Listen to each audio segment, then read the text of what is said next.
नमस्कार दोस्तों, आप सभी के लिए गुड न्यूज है। और झारखंड सरकार के द्वारा एक स्कीम निकाली गई है और जिसका नाम है मुख्यमंत्री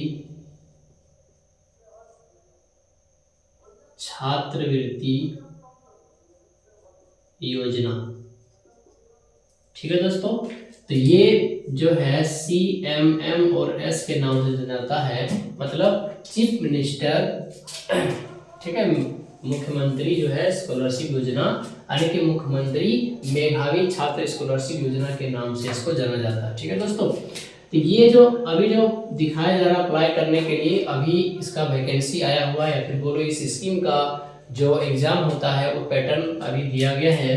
और ये जो चलने वाला है मार्च आपका 12 से लेकर के 31 मार्च तक का। ठीक है, और इसका जो एग्जाम होगा वो करीब मई या फिर जून के आसपास इसका एग्जाम हो सकता है। ठीक है, तो मई से लेकर के जून के बीच में इसका एग्जाम होने की संभावना होती ही है। ठीक है, तो इसमें आपको बेनिफिट क्या मिलेगा? ठीक है, देखिए इसमें बेनिफिट क्या होता है कि इसमें आपको 12,000 रुपये पर साल के हिसाब से आपको मिलता है, और वो क्लास 9 से लेकर के क्लास 12वीं तक की पढ़ाई जो है के लिए आपको ये फीस सरकार द्वारा दिया जाता है। ठीक है, ताकि जो बच्चे अच्छे हो, पढ़ने लिखने वाले बच्चे हैं, उनके लिए, गरीब अगर बच्चा हो तो उनके लिए भी पढ़ाई आसान हो सके। ठीक है दोस्तों, चलिए तो देखो इसके लिए अगर आपको क्या चाहिए, योग्यता अगर आपको चाहिए। ठीक है, इसके लिए योग्यता आपको क्या चाहिए, योग्यता क्या होनी चाहिए? योग्यता आपको क्या होनी चाहिए कि 7वीं अगर आप पास हैं, या फिर 8वीं में क्लास कर रहे हैं। ठीक है, या फिर अध्ययनशील हैं। ठीक है, या फिर अध्ययन कर रहे हैं, या फिर मान लीजिए कि सर हम 7वीं पास हैं, 8वीं क्लास में पहुंच चुके हैं, तो इस फॉर्म को आप भर सकते हैं। ठीक है, योग्यता आपका जो है 7वीं पास रखी गई है, या फिर 8वीं क्लास में अगर आप चले गए हैं, फिर 7वीं एग्जाम दे करके 8वीं में पढ़ रहे हैं, आधा भी चल चुके हैं, तो भी आप इस फॉर्म को भर सकते हैं। ठीक है, चलिए ये तो आपकी योग्यता रही। कोई भी स्कूल का भर सकते, सरकारी स्कूल हो, ठीक है, और राज्य के स्कूल हो, कस्तूरबा स्कूल के हैं, जितने सारे सरकारी मॉडल जो स्कूल चला रही है सरकार के द्वारा, उसके अनुसार आप इस चीज को भर सकते हैं। ठीक है, चलिए अब देखिए इसका सिलेबस क्या होता है।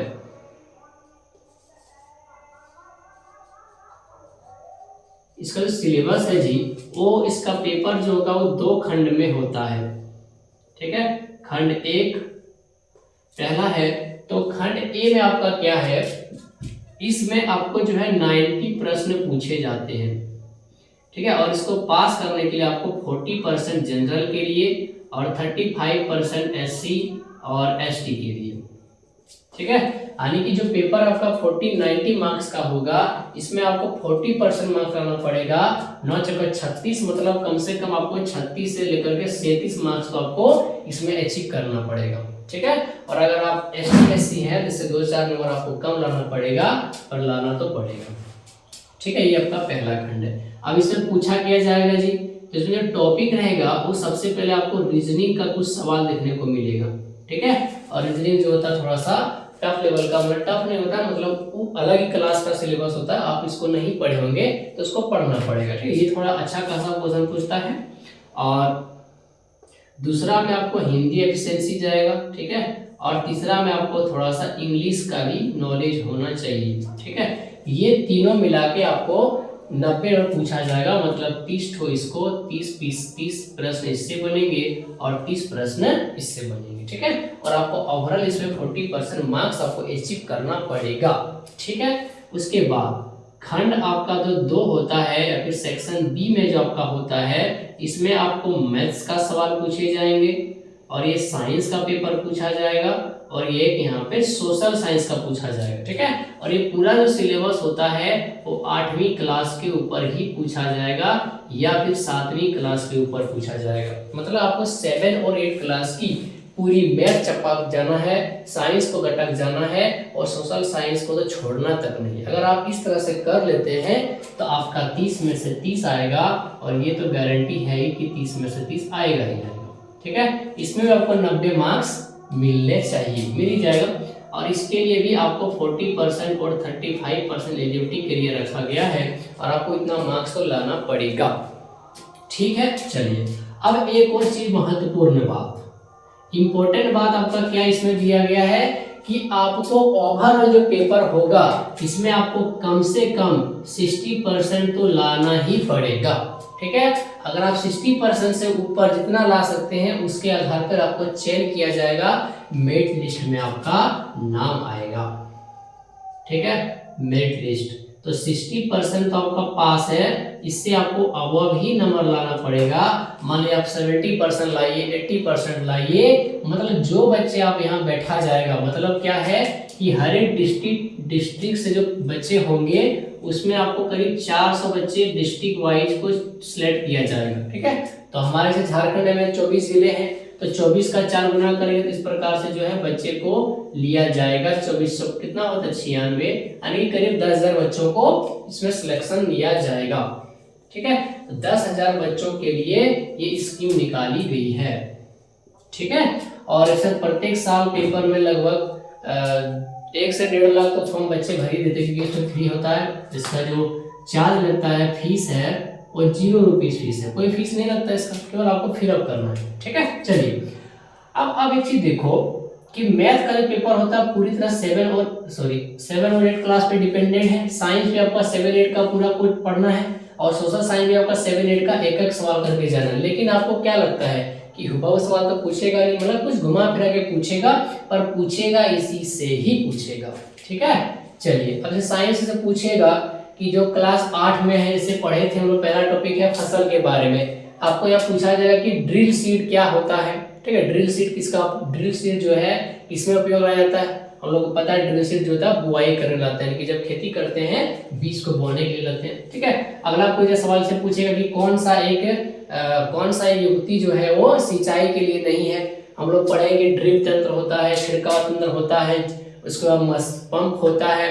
कोई ऑप्शन दे देगा एक्स्ट्रा, इसमें से नहीं होता है। ठीक है, तो क्वेश्चन थोड़ा सा लॉजिकली पूछा जाएगा और आपको उसको टैकल करना पड़ेगा। ठीक है, अगर यदि आप इस प्रकार से मेरिट लिस्ट में आ जाते हैं तो भैया आपके तो बल्ले बल्ले हैं। 12,000 टका साल में आपको मिलेगा, तो 3 साल का पढ़ाई मतलब बढ़ती है, 36,000 आपको फोकट में मिलेगा, और वो पैसे से आप अगले क्लास की तैयारी कर सकते हैं। क्योंकि 9, 10, 11, 12 में आपको खर्चा थोड़ा लगता है, सरकार की तरफ सब तो मिल ही रहा आपको। ठीक है, पर आप इससे अच्छे एजुकेशन पा सकते हैं, अच्छे कोचिंग जा सकते हैं, और भी तरह की चीजें आप यहाँ से ज्ञान ले सकते हैं। ठीक है, तो ये तो आपके लिए सबसे बेनिफिट वाला बात हो गया।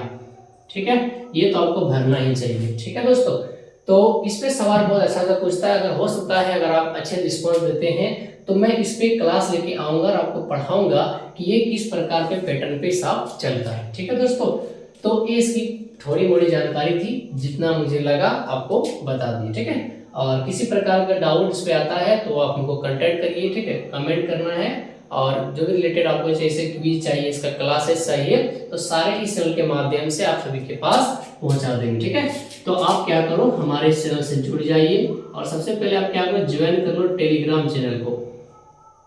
ठीक है, तो टेलीग्राम चैनल में क्या होगा, आपको पीडीएफ दिया जाएगा। ठीक है, जो भी सारे पीडीएफ लेक्चर्स का होंगे वो आपको पीडीएफ इसके आसपास आपका मिल जाएगा। ठीक है दोस्तों, तो ये बोर्ड पे जो लिखा था इस तरह का पीडीएफ आपको नहीं मिलेगा, पूरी तरह से आपको डिजिटलाइज पीडीएफ मिलेगा, उसके लिए अलग से होगा। ठीक है, तो टेलीग्राम चैनल का जैसे जो नाम आपका चैनल का नाम है, उसी का जो नाम है उस सेम आपका उड़ान शिक्षण संस्थान, आप सर्च मारना है, आपके पास पहुंच जाएगा। ठीक है, इसको आप आराम से ज्वाइन कर लीजिएगा, और इसमें आपको जितने सारे सवाल होंगे आपको मिल जाएंगे। ठीक है दोस्तों, तो चलिए उम्मीद करते हैं कि आपको इसमें आया होगा, और इस फॉर्म को बिल्कुल भी स्किप ना करें, तो सब भी भरें। ठीक है, चलिए अच्छी बात है, तैयारी भी करना है तो मजा लगेगा कि कैसे कैसे होता है। चलिए धन्यवाद सभी को।